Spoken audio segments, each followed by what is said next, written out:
कई लोग आज भी झिझकते हैं, मगर मैं हमेशा कहता हूं कि ये नवम गुरु और दसम पिता न होते तो भारत में कोई भी ना हिंदू होता ना सिख होता, सब हमारे संस्कार धर्म समाप्त हो जाते। और इसीलिए उनको हिंद की चादर कहते हैं, उनको पंजाब की चादर नहीं कहा, उनको हिंद की चादर कहा गया। पूरे इतने विशाल देश के सभी धर्मों की रक्षा के लिए उन्होंने अपना बलिदान दिया।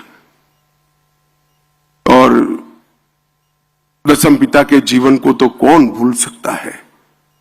इतनी कम आयु का जीवन, इतना विद्वान व्यक्ति, फारसी भी बोल सकते थे, ब्रज भाषा भी बोल सकते थे, संस्कृत बचपन से सीखे थे, गुरुमुखी में कई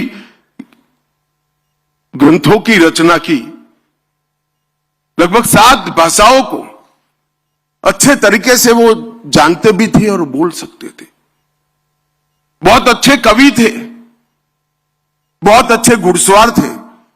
अभी एक युवा सिख बच्चा मेरा पगड़ी बांध रहा था, उसको मालूम नहीं होगा कि गुरु साहब पगड़ी बांधने की स्पर्धा करते थे और बड़ा इनाम देते थे उनको, जो अच्छी पगड़ी बांधते थे उनको। घुड़सवारी, तीरंदाजी और बहुत बड़ी आध्यात्मिक विरासत का वारस, इतना सब कभी भी ईश्वर एक व्यक्ति में नहीं भरता है, तभी भरता है जब ये युग पुरुष होना होता है। इसीलिए दसम पिता में सारी चीजें एक साथ फुट फुट कर भरी थी।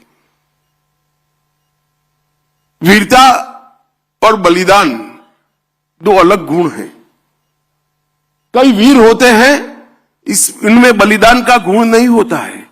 वीर होते हैं, दुनिया में सबसे बड़े वीर के वीर भी देखे गए हैं, मगर बलिदान का गुण नहीं होता है, समर्पण का गुण नहीं होता है।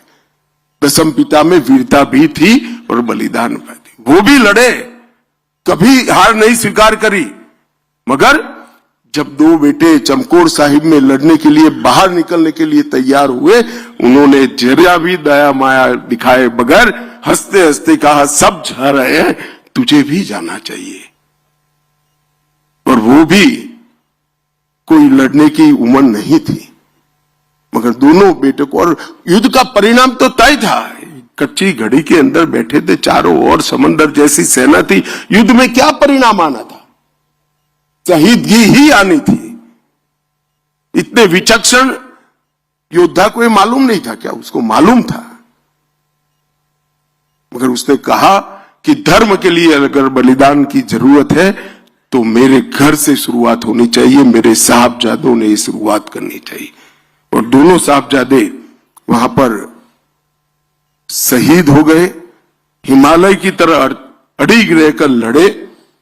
भूख, प्यास, भय, संख्या की विषमता, ये सब होने के बावजूद भी लड़े। और बाबा अजीत सिंह जी और बाबा जुझार सिंह जी 18 साल और 14 साल के बाबा जुझार सिंह जी जब गए तो मुगल भी दांतों में उंगली दबाकर देख गए कि किस मिट्टी से गुरु गोविंद सिंह जी बने हैं। अपने बेटे को, 14 साल के बेटे को यहां लड़ने भेज दिया। और मित्रों, ये बहुत बड़ी बलिदान के संस्कार को सालों तक आगे ले जाने वाला ये पल था।